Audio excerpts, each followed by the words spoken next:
Hello and welcome everybody.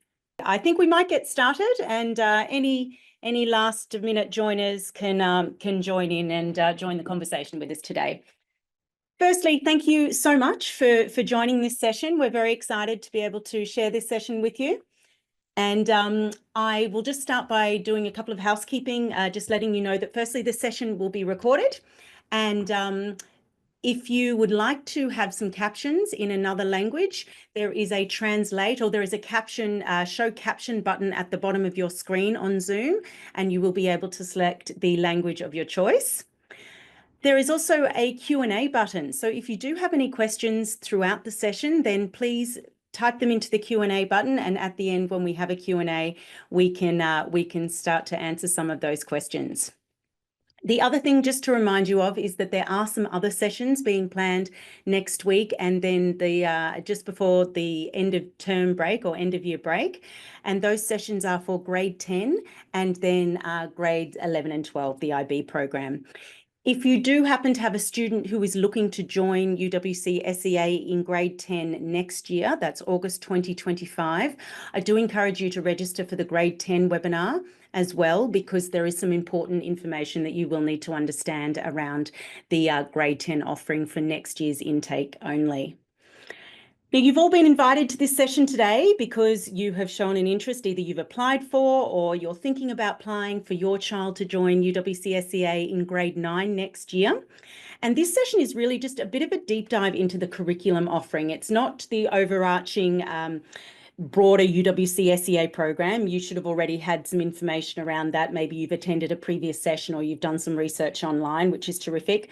So today is going to be much more of a closer look into the actual grade 9 program, which will then flow on to grade 10 and then, of course, the IB.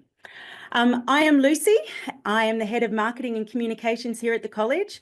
I am also a parent at the college, and I was a parent before I was an employee. So like all of you here today, I was in your shoes trying to make a decision about the best school for my children. And as a parent, I can say I'm delighted with the education that they are receiving here at Uwcsea. And I hope that today's session is going to be really informative for you. So today, what we intend to cover is the innovation in our curriculum specific to the grade 9-10 program. We're going to look at the program itself, and we'll go through a couple of student profiles to show you how the subject options come together for different preferences. We're going to talk about the approaches to assessment and student wellbeing, and then of course, the pathways to the IB. Today, we are very lucky to have with us Pippa, Haley and Kate Levy. Pippa and Kate are the VPs of Curriculum on Dover and East Campus. And joining also in the audience today, we have Seema Desai and Damien Bachu, who are our high school principals. And of course, they are not the only people who are in our leadership teams here at UWC. We have a whole host of incredible leaders who look after our learning program and our pastoral care of our students. In addition to the leadership teams, we also have heads of grade, we have mentors and advisors, and of course, our wonderful educators, teachers, and counsellors. And all of these wonderful people come together to support our students as they navigate what are incredibly important and formative years of their lives. So it's terrific to have this opportunity and to have Kate and Pippa with us today. And on that note, I'm going to hand over to our hosts, Kate and Pippa, to take us through our curriculum session. Over to you, Pippa. Thank you, Lucy. I want to begin just by saying I'm absolutely delighted that we have so many families joining us from all over the world today for this webinar. It really is wonderful to see so much interest from families considering joining our UWC community here in Singapore. It is this level of interest that means we are incredibly fortunate at UWCSEA to have a wonderfully diverse student body. Our students come from all over the world and from many different backgrounds and education systems.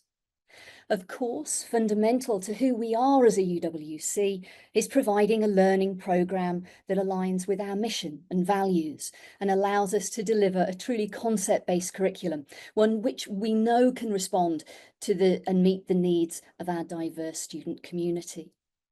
In practical terms, of course, this means that we have to continually innovate in education to ensure that we continue to be relevant and future focused for our students.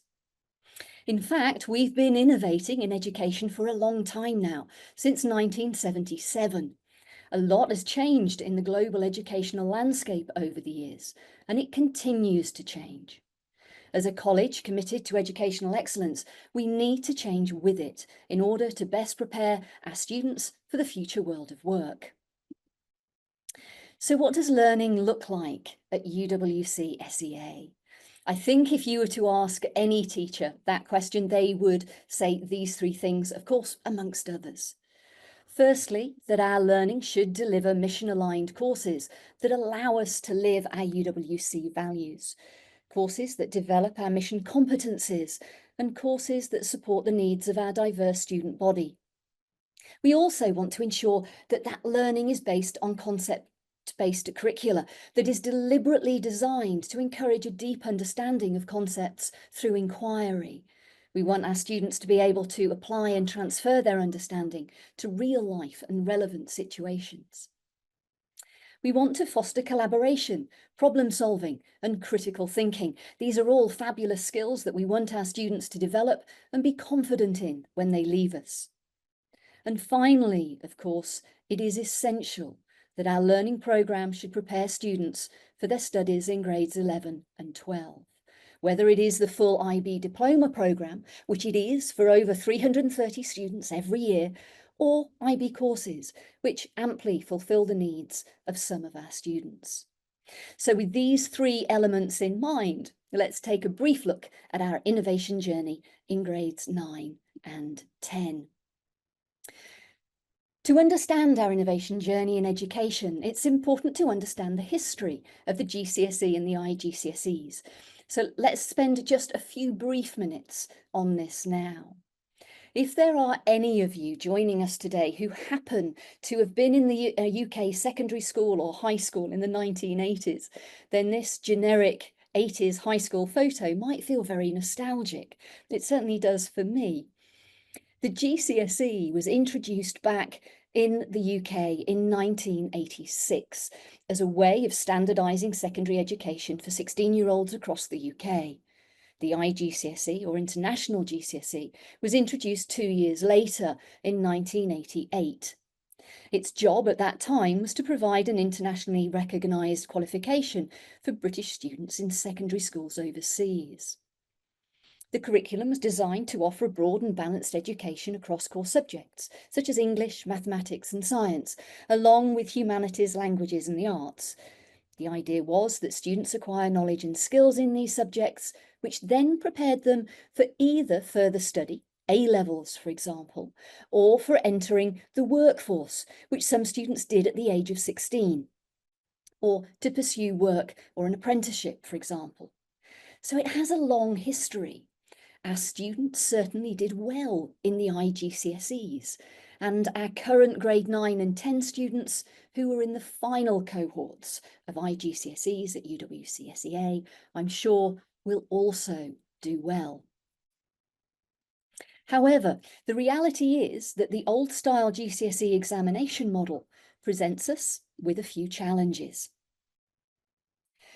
Firstly, the IGCSEs follow a fixed curriculum that doesn't always resonate with our diverse student community and are only infrequently reviewed and updated.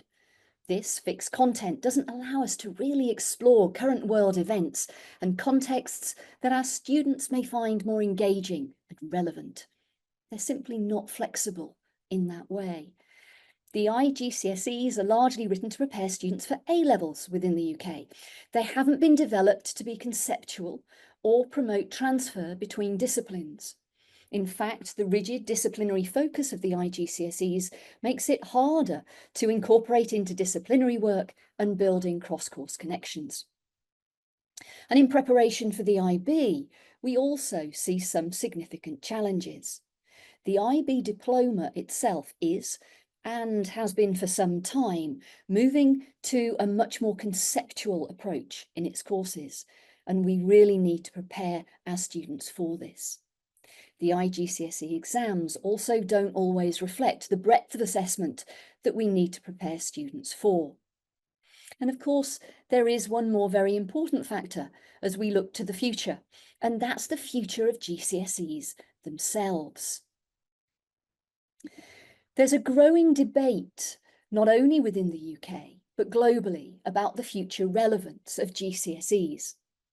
In recent years, people have started to question whether GCSEs are still necessary. Students no longer leave school at 16, and so a leaving certificate at this stage is seen by many as redundant. Many politicians and well-known schools have begun to rethink the traditional GCSE model, with some going ahead to create their own courses as alternatives. So with these challenges in mind, our commitment to innovation in education and our desire to focus on the future, we moved ahead to create our 9-10 programme. The 9-10 programme was developed through a rigorous 5-year process, guided by our high school leadership teams, directors of teaching and learning, and the college head of curriculum and research. The process integrated data, insights and feedback from a number of sources, including our students and, of course, international school research. The developers had some very clear aims. First and foremost, to ensure that the programme is mission aligned and concept based. We wanted a programme that encouraged that deeper understanding of the content, not just a rote learning of facts. And so in order to achieve that, immersive learning and a concept-based approach were an integral part of the course development. In keeping with our entire holistic learning approach from kindergarten to grade 12, the curriculum needed to be both disciplinary and promote interdisciplinary skills and concepts across the programme as a whole. Meaningful assessment was also a crucial piece of this development process, again moving away from rigid, high-stakes, exam-based assessments to include a range of different options through which students can demonstrate their understanding, and a holistic approach to grading that Kate will go through in more detail later in the presentation.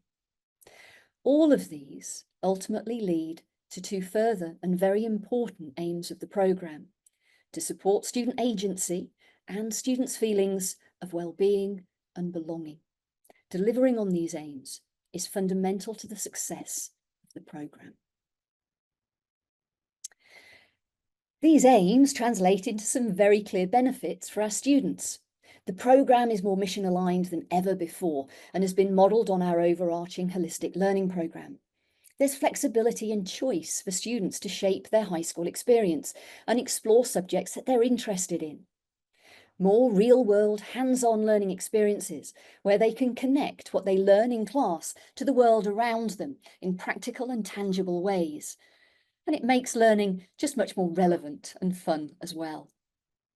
More varied assessment, which is also more aligned to the IB diploma programme, which assesses students in different ways and in a variety of different situations. For example, projects and assignments designed for real-world scenarios and real-world application, which make it more relevant both in Singapore and a global contexts. So, those benefits all sound fabulous, but what exactly can my child study, I hear you ask? It's a great question, so let's take a look.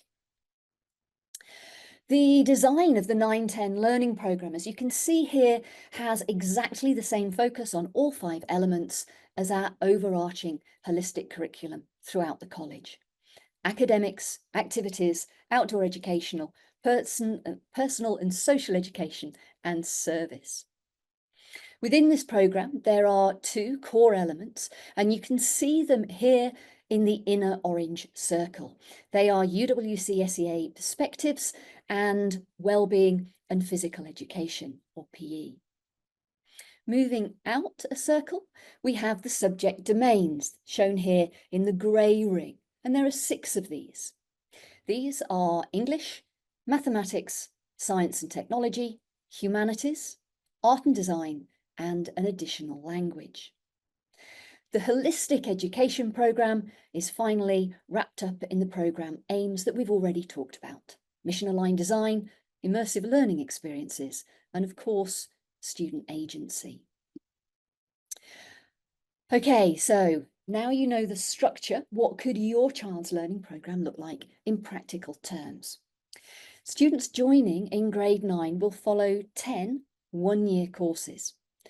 All students take part in a one-year UWC Perspectives course, as well as a well-being. Some of you may previously have known this as PSE, or Personal Social Education, and a physical education programme. These form the core of the grade 9-10 programme. Also, all students will study English, maths and science in grades 9 and 10.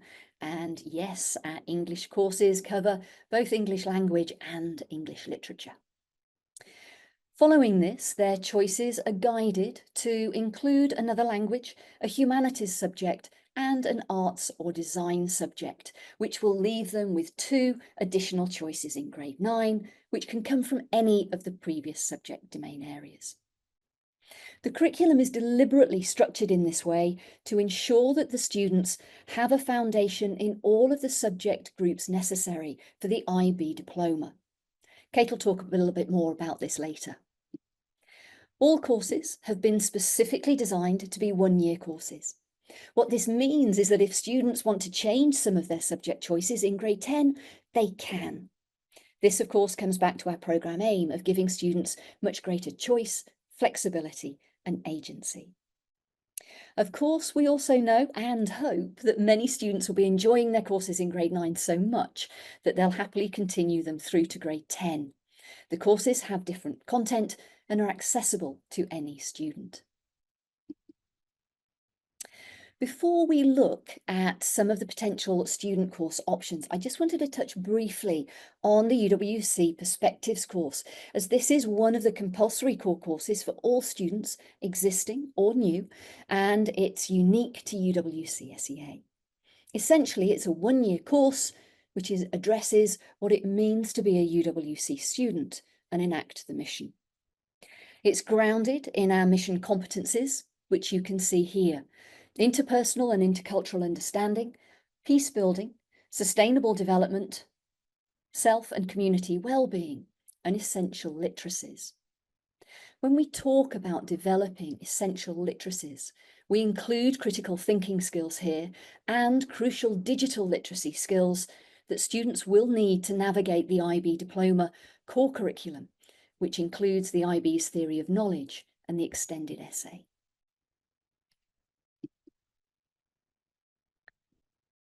So when your child joins, they'll get an options form, which looks something like this, with all the course options listed for them. What you can see here is the Dover and East options form side by side. There are more than 30 choices, and the courses are roughly the same across both campuses, with just a few small differences, mostly in the specific first and foreign languages on offer.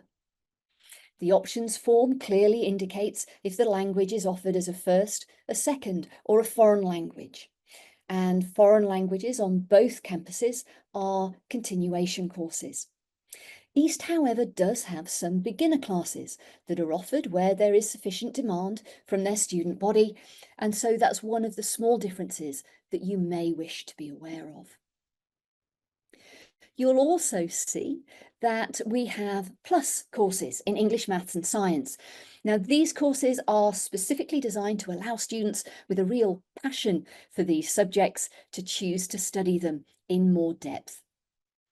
These are all one-year courses, which a student can take in grade 9 only, or decide to continue in grade 10. And the grade 10 content will be different and new. So let's take a look at some of the potential student packages. So student 1. This particular student is, of course, doing the core subjects. They are an English speaker and are doing first language English, and they're also studying French as their foreign language choice. It's worth noting that most students will maintain their choice of language through grades 9 and grade 10 to ensure that they have the strongest possible language foundation for IB.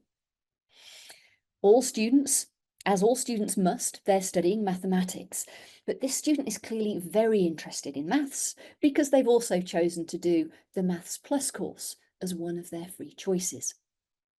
For their second free choice, this student has chosen to do the Science Plus course, in addition to the science course followed by all.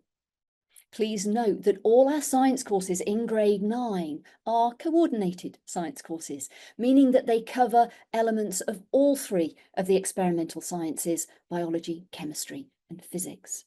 It's only in grade 10 that some students may choose to specialise in one or two separate sciences.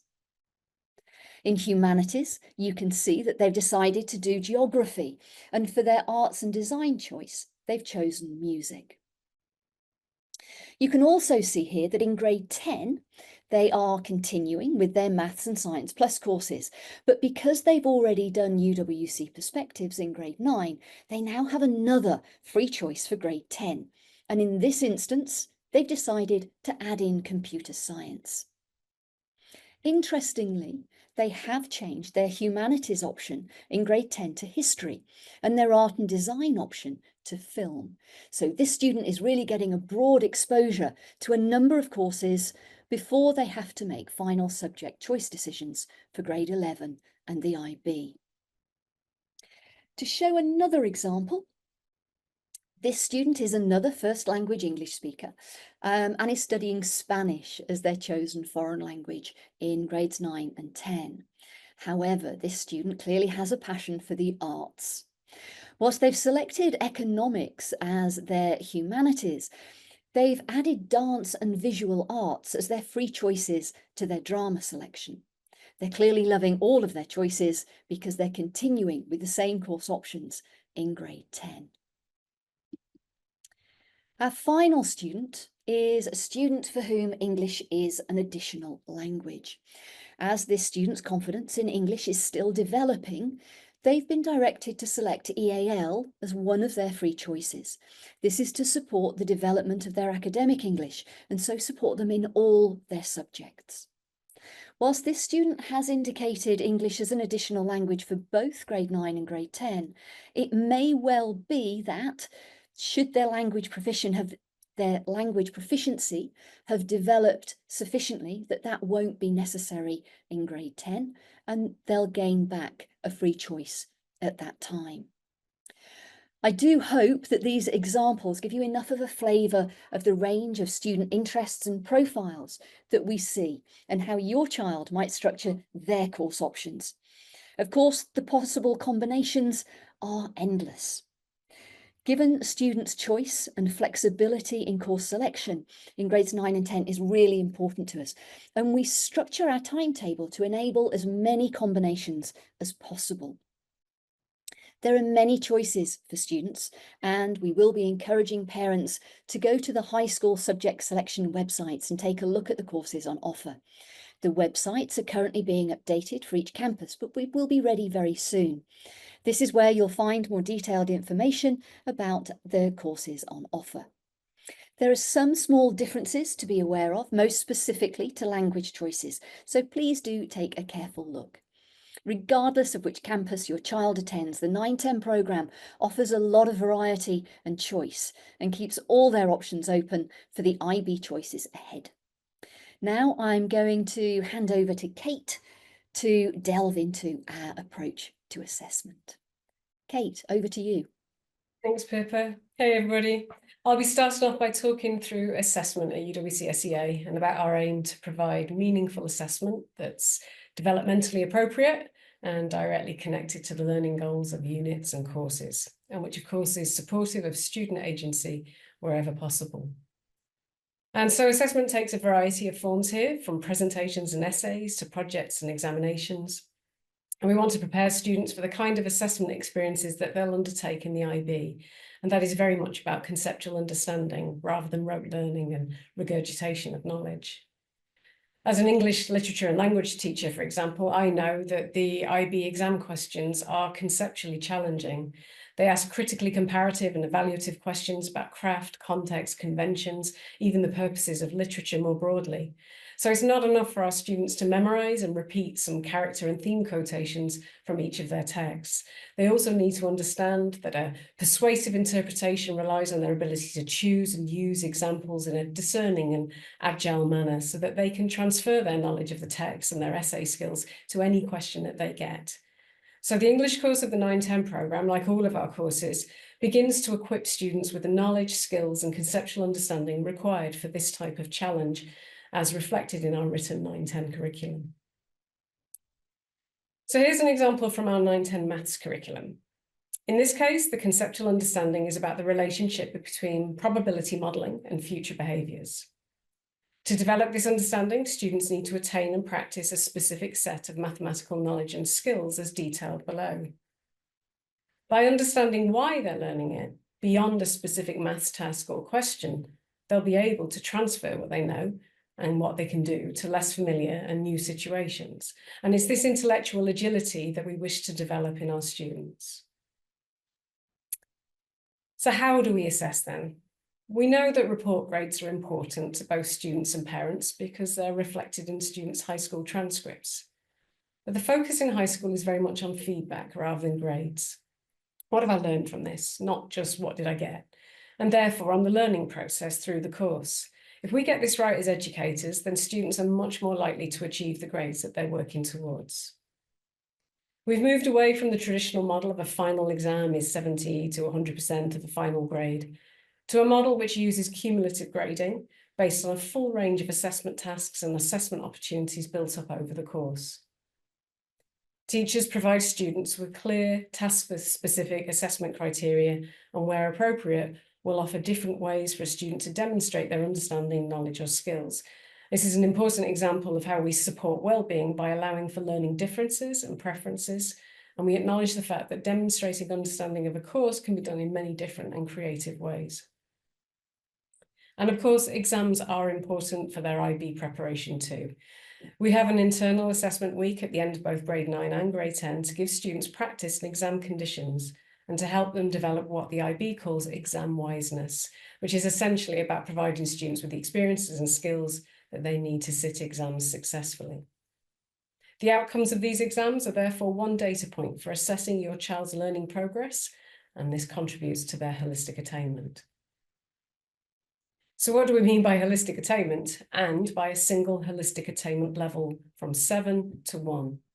Well, it's a level that tells you where your child is now in relation to the learning objectives of the course that they're following, with a 7 to 1 reflecting both the student's knowledge and skills and their ability to apply their understanding in a variety of situations.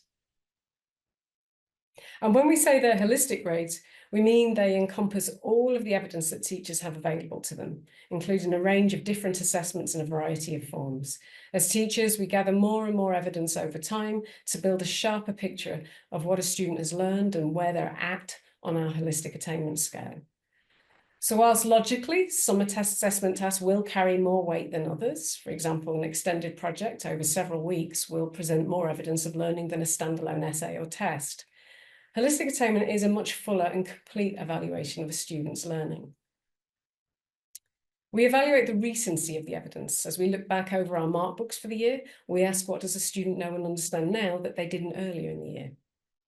Its frequency, looking across all assessments, how embedded and secure are this student's skills? And the significance of the assessment tasks. Can they apply their skills and knowledge and transfer their understanding to the more complex situations with which they were presented? And we triangulate this data to come to a balanced, comprehensive, and more fairly representative evaluation of what the student knows, can do, and understands. We do not average marks and grades when we know how nuanced the evidence of learning is in reality. It's important to note that no matter where your child's attainment lies, in high school, we want your child to learn and grow, enjoy the process, and be challenged in an appropriate way. There's certainly no expectation that all students should get 7s throughout. Our student body is incredibly and wonderfully varied in their passions and strengths, and we see students achieving the full range of attainment levels. We also know that a student's progress is very much dependent on their approaches to learning, which you can see on the right here. Their ability to self-manage their time and priorities, to collaborate with their peers, and to communicate with others. Therefore, we place a lot of emphasis on this, reporting the first set of ATLs, approaches to learning, a few weeks into the start of the year.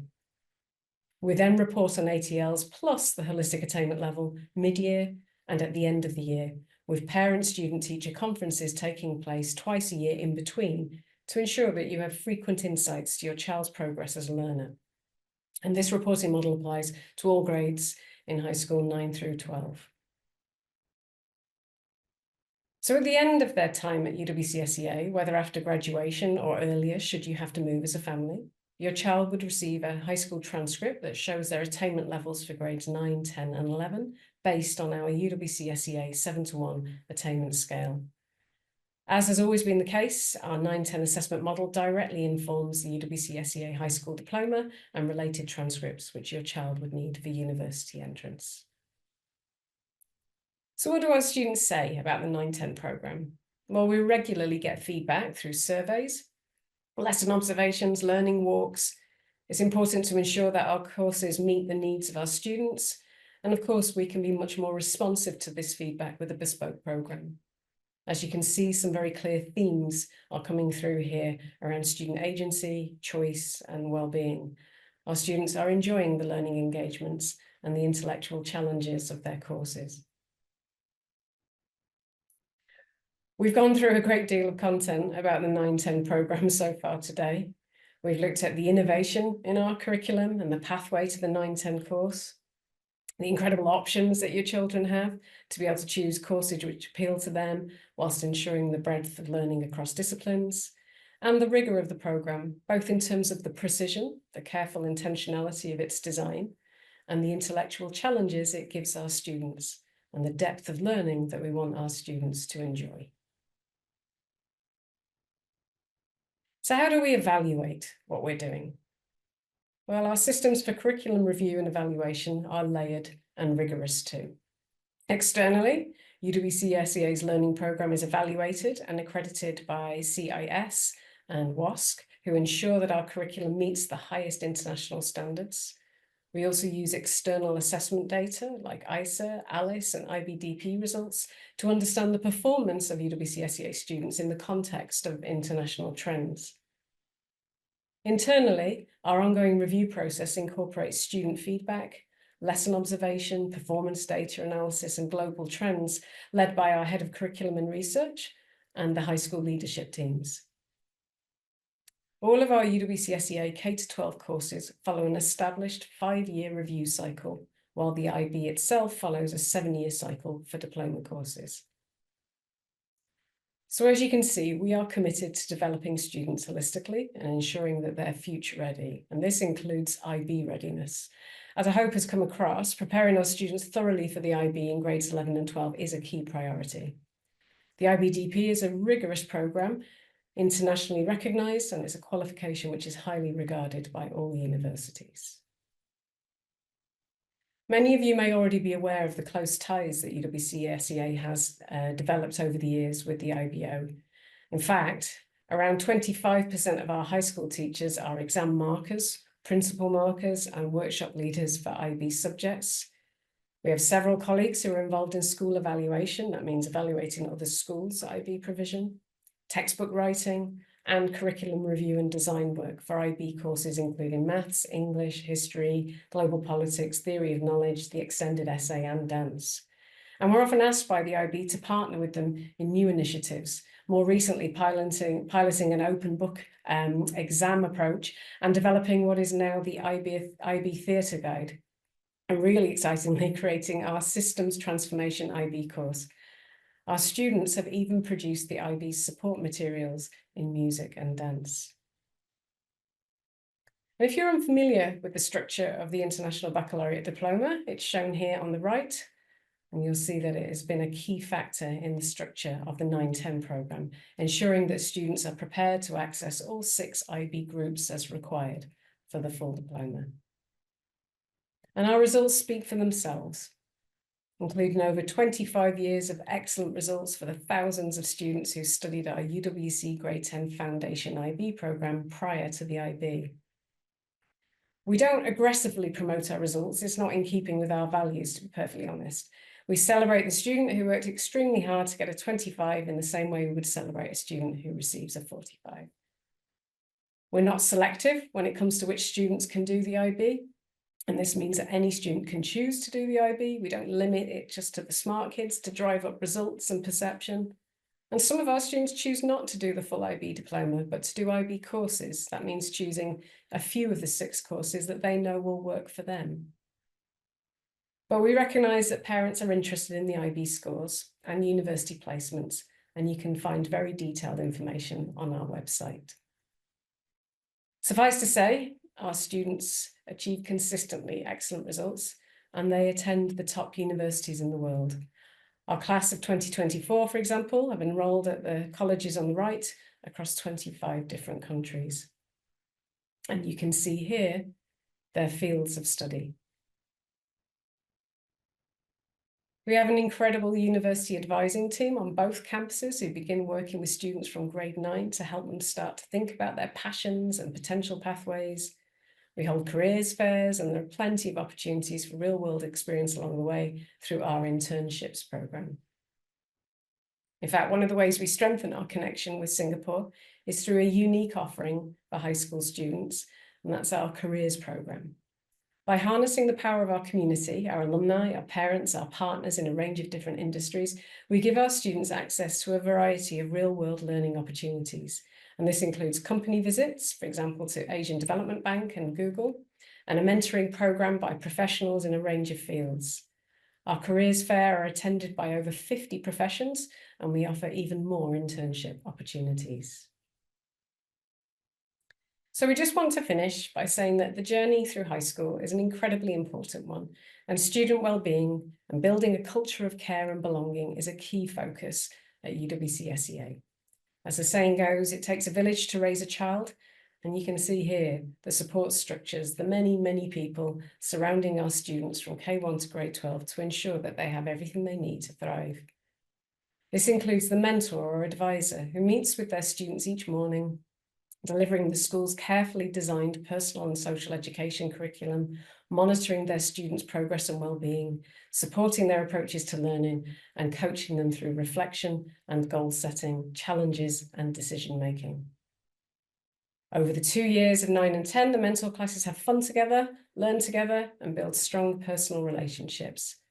Having at least one trusted adult is so important, especially in a large school like ours. But of course, each student also has a whole team of teachers, their head of grade, and us as their VPs dedicated to ensuring their well-being and growth through high school.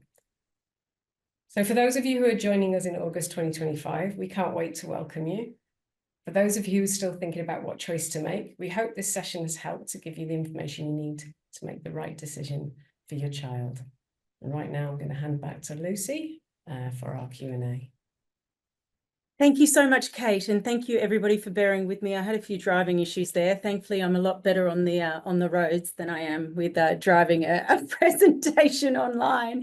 But hopefully you had a chance to absorb the information on the slides, and also it was really terrific to hear all this this depth of knowledge from Kate and Pippa. So thank you.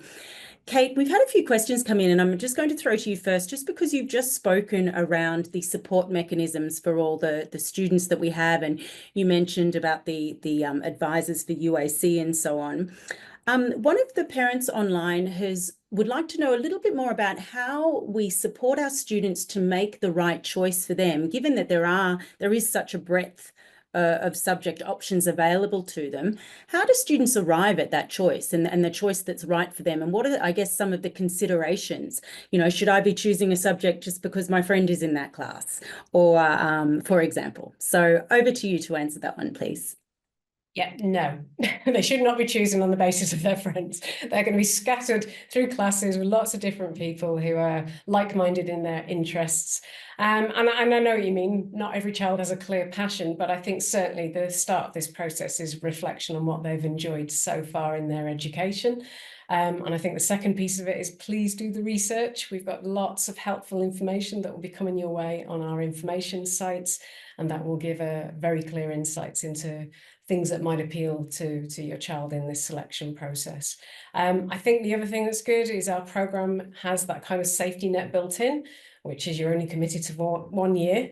So should you find when you are agonizing between geography and history in making your grade 9 selection and you went with geography, history is still there and open for you. So really do the thinking, don't worry too much, use the information that's available. Pippa, if I may. Oh, sorry, go on. I was just going to add as well. I mean, one of the slides that Kate touched on there was how our grade 9-10 program is structured with our subject domains to very closely align with the structure of the IB groups. And we do that really deliberately because we know that many students at this age have absolutely no idea what it is that they want to go on to do when they leave college. And even if they think they do, quite honestly, they often change their mind along the way. So we structure it and we guide them in their choices in this way to make sure that they've got that broad range of curriculum so that they're not going to be counting anything out for the future. And I know really for many students, that's what they're worried about. They're worried if they make the wrong choice now that it's going to limit their options for them as they go forward. And it really doesn't need to do that. So yeah, they should just follow their passions. Great. And thank you, Pippa. Sorry, let me just stop sharing my screen here so that we can actually get you up on this, hopefully this will work. How did that go? Great. Look at me learning how to drive. Every day's a school day when you work at UWC. I was just going to add, I imagine, Pippa, as well, my children are in the junior school, but I imagine that the mentors and the advisors also take quite an active role in helping their students to sort of, review their choices and their options, and that's part of that pastoral care that they provide as well.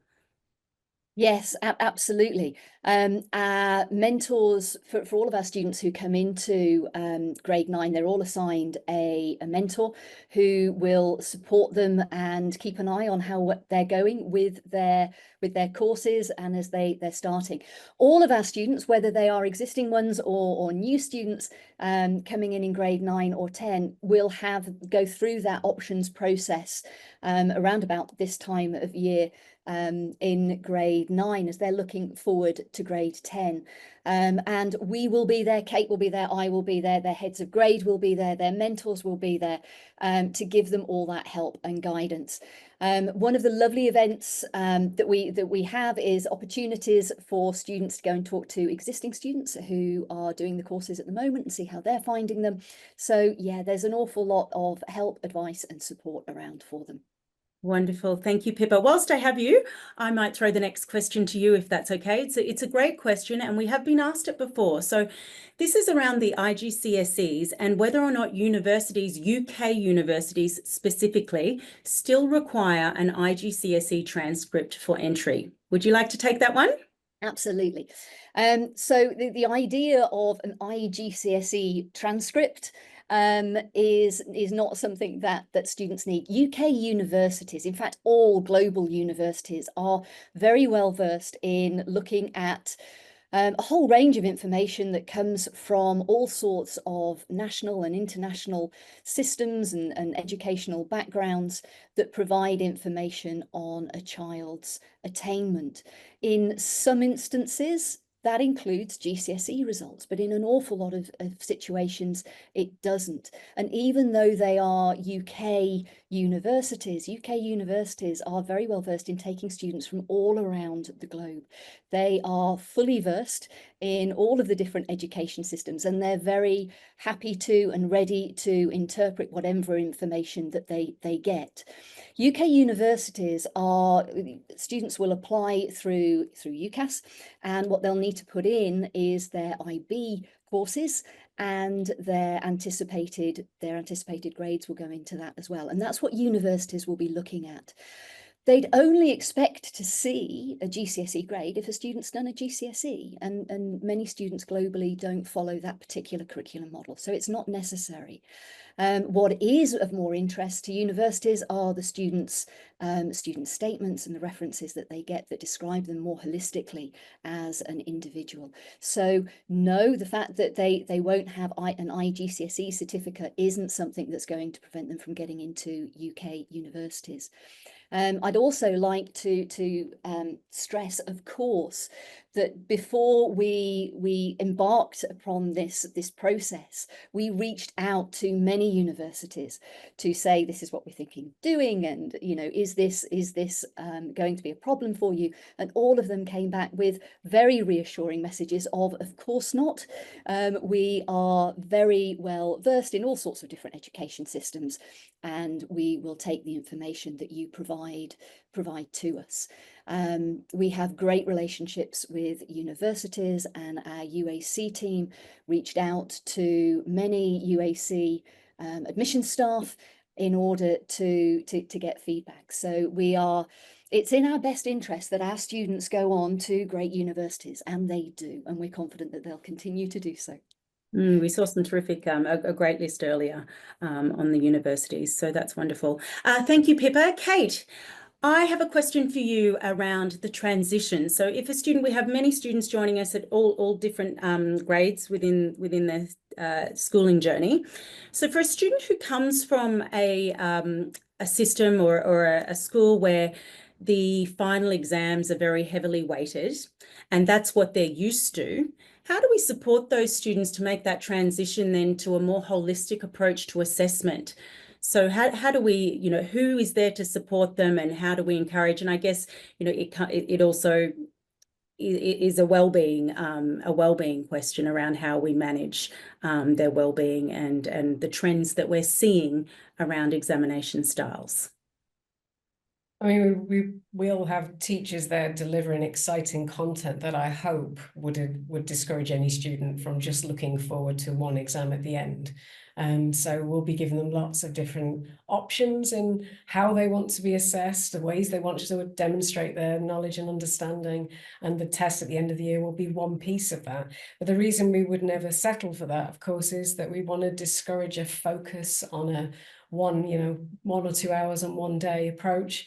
And we also want to discourage cramming, because we know that cramming isn't deep learning, and it's not going to be sustained, and it's not going to be transferable, and it won't serve them even a few weeks later. So if we spread out the assessments, and if we credit them for the different ways in which they can demonstrate their knowledge and understanding, really it can only work in their favour. But it doesn't do away with those weightier pieces that they can get stuck into, whether it's an exam at the end or a project. They'll still be there. So I don't imagine it will be a difficult transition, but it will be supported at every step of the way through really carefully articulated and explained assessment with their teachers, support, mentors, heads of grade, etc. Great. Thank you, Kate.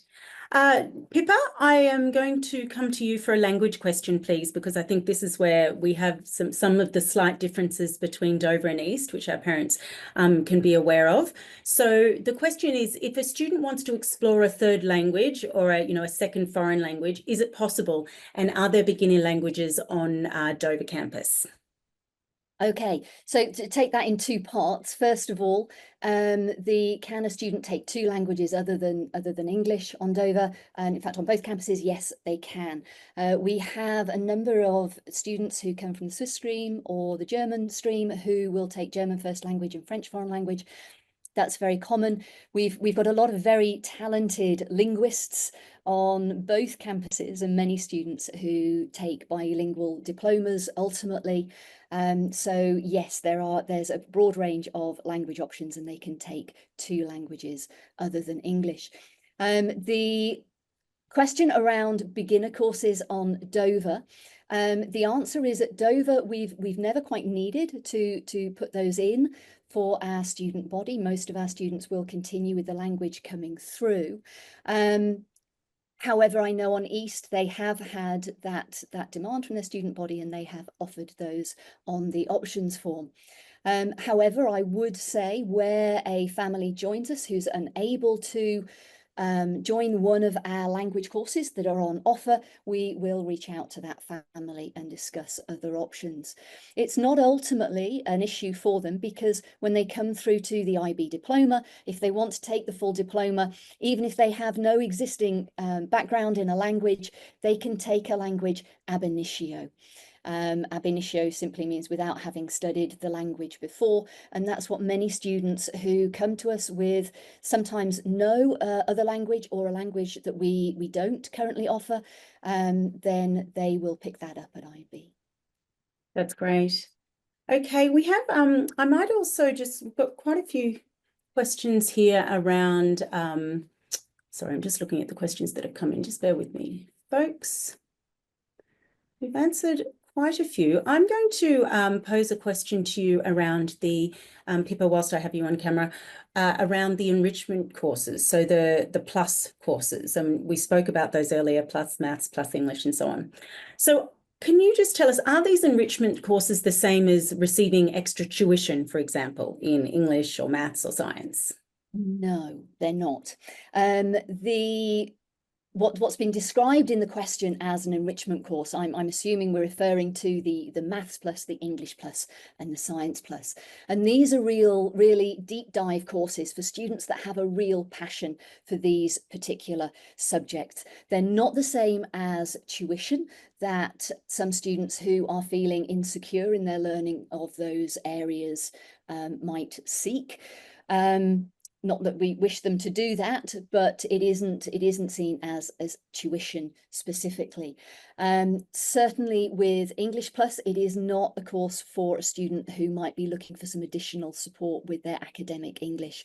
That would be, that particular type of student would be directed to take EAL as an additional support for their academic language that would then support them across the curriculum.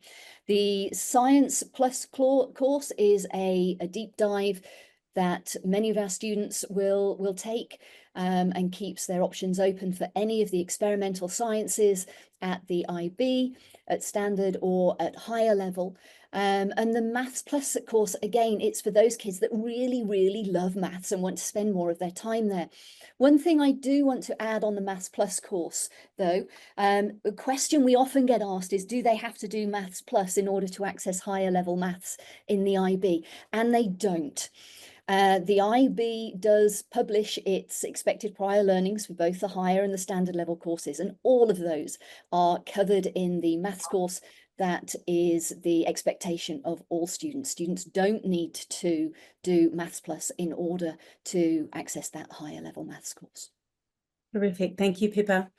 Kate, I have a question. You were speaking earlier around the support to help students transition to the holistic assessment approach, as an example. What about just transferring in general from another system? So coming from an American curriculum, for example, so transferring in, but also, you know, transferring out. So how easy, difficult is that for students? I mean, this is the bread and butter, isn't it, of international schools, with lots of movement, and I think we do it particularly well. Okay, so we're used to receiving students from all sorts of different backgrounds and different systems. We meet them where they're at, and that's what makes it a smooth transition, because that's what we expect to do. And I think that with with teachers, with your mentor, heads of grade, everybody is there ready in those first few weeks to make sure that a student lands, and they land well, and they have everything they need. And the same goes then for the way we help students to transition out from our school. You know, we have a whole kind of transition care program for coming in and for leaving. And we know how to speak with other schools. We know how to communicate with them, and we know how to support families more broadly in making those moves. So whether it's coming to us or whether it's going out, I think we've got a very strong care program in place. And if a child or if a student was moving back to the UK, for example, to do their A-levels, is there any impact or implication from them having done the 9-10 program? I mean, from our experience, we get the same, because we've had the Foundation IB program for, you know, between Dover and East over 25 years, I think. So as long as the GCSEs have existed, we've had to have this alternative program, and from there we've had thousands of students go all over the world, including the UK, post 16, and so it's the same old routine. We will get a request for reports. We'll be asked for transcripts, and we'll be asked to complete a reference. And it's really important to note that the reference will be asking for more than grades. So usually they'll say, if it's a UK school, they might say GCSE grades or equivalent. So we're providing the equivalent as any student would be coming from a school abroad. But they're also asking, what is this child like with their extracurriculars? What are they like as a person? You know, what is their intellectual aptitude and potential? And so that's all information that we will share to make sure that whatever school they're going to, UK or otherwise, they know what a brilliant student we've produced. Terrific. I've got one more question, but just to our guests online, please do hang around until I show you the last slide, because we would also really love some feedback on this session today, to find out what, our goal is always to give parents the information that is useful to them. And so I do have a little QR code for you at the end, if you would just hang on the line until we finish up so that we can get some feedback from you. The final question I'm going to direct to you, Pippa, and that is it's a nice one to wrap up on, actually. It's just around the typical day for grade 9 and 10 students. What do they look like? Do they do their activities before school, after school? And how can they choose these extracurricular activities? We have so many. I was about to say, all of the above. They do them before, they do them at lunchtime, they do them after school, they do them at the weekends. We have a phenomenal activities program. It's one of the great advantages of being a big school, and having the focus that we do as a UWC on all of our activities, our service, and our outdoor education. We have, as I'm driving to school, I will see students who are out running around the campus and doing their cross-country running. One of my counterparts, my VP Andrew, has just come back from a group of students who've been out competing in KL with their running. We have students who are in the Olympic-sized pool early in the morning, swimming up and down, and then disappear to the coffee shop to get some breakfast before their lessons in the morning. So we start at 8. Many activities take place beforehand. We have 4 hour and 15-minute lessons during the day. Students will also have a period of time with their mentors, who help guide them with their personal PSE and their wellness, and their mentors really keep an eye on their emotional well-being. And that we have a nice long lunchtime in which many students will also go and do activities. Many of them are involved in student-led global concerns groups. We have lots of student leadership groups at lunchtimes. We have our forum running. There are loads of things going on. And then after school, of course, 3:15 till 4:30 is the first activities slot, and 4:30 till 6 there are more, which means we support a huge number of sporting teams as well. We have teams that are both very competitive and do very well, but we also have teams that have a lot of kids that go along that just enjoy whatever a sport or activity it is that they do. So given the breadth of things on offer, we cater for all of our students. We find all of our students can find their tribe somewhere. Wonderful. Thank you so much, Pippa. And thank you to our guests today for all your fabulous questions. I'm just going to attempt to drive again here for my final slide. If you just bear with me. How successful was I? Can we see the QR code and the final slide? Excellent. Excellent. A+ for me today. Thank you. So thank you again for engaging with us today. It's been really terrific to have you, and I really hope that you've had some wonderful insights into the depth of the curriculum of the grade 9 and 10 program. Really want to thank Kate and Pippa for their time today and for being with us. Just a reminder that this session has been recorded and we will post it online so you can watch it back if you're so inclined. And if you do have students joining any of the other high school grades, grade 10 or grade 11, then please do take note of the other webinar times, and we'd love to have you on those webinars as well. Scan the QR code. We will also send you a follow-up email with a link, and we would be very grateful for your feedback today. So at that, I think we finished a little early, but I think that means we covered a lot of the questions in the content, Pippa and Kate, so that's good news. Thank you everybody for joining us, and we wish you all a lovely afternoon ahead. See you next time.